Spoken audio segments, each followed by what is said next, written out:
చిన్న చిన్న కొంతమంది అపార్థం చేసుకుంటున్నారు. సార్ రైతు బంధు 10 ఎకరాల కాడికే బంద్ చేయాలి సార్ అంటున్నారు.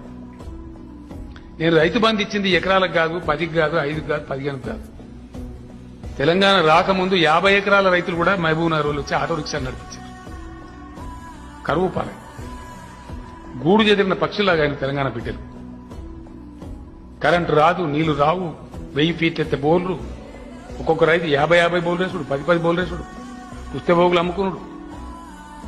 చెల్లా చెదురై గూడు చెదిరిన పక్షుల్లాగా అయినుండే. ఇవాళ నాకు గుండెల నిండే సంతోషం ఉంది. మా ఎమ్మెల్యేలు చెప్తున్నారు, మా మంత్రులు చెప్తున్నారు, సార్ ఒక్కొక్క ఊర్లో బొడ్రాయి పండుగ చేస్తే లక్షలు ఖర్చు పెట్టి బ్రహ్మాండంగా జరుపుకుంటారు ప్రజలంటే, ఇంకంతకన్నా మనకు కావాల్సిన సంతోషం ఏంటని నేను చెప్తున్నాను. తెలంగాణలో వ్యవసాయ వృద్ధి చేయడానికి, వ్యవసాయ స్థిరీకరణ చేయడానికి అమలు చేస్తున్న పాలసీ రైతు బంధు. వ్యవసాయాన్ని పూర్తి స్థాయిలో పదిలపరిచి పటిష్టం చేసి నా రైతులు బిచ్చం పెట్టే స్థాయికి, వాళ్ళ బిచ్చం ఎత్తుకునే స్థాయికి కాదు. అది రైతు బంధు, అది ఉచిత విద్యుత్తు.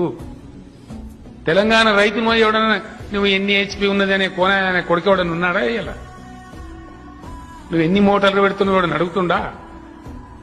అందుకే పంటలు వస్తున్నాయి, అందుకే పండిస్తారు. ఆ స్వేచ్ఛ, ఆ శక్తి నా రైతాంగానికి రావాలని నేను అనుకున్నా. ఇలా దగ్గర వస్తుంది. అది నేను సఫలీకృతం అవుతున్నా. లక్షల టన్నుల ధాన్యం పండిస్తాను తెలంగాణ. బట్టకు పొట్టకు సాగు లేకుండా అయింది నా తెలంగాణ. ఇలా నా రైతులు ఇంటి ముందరికి ఉన్నట్టు శాఖని బట్టు పెట్టే స్థాయికి చేరుకుంటున్నారు. అది నేను కోరుకుంటున్నాను.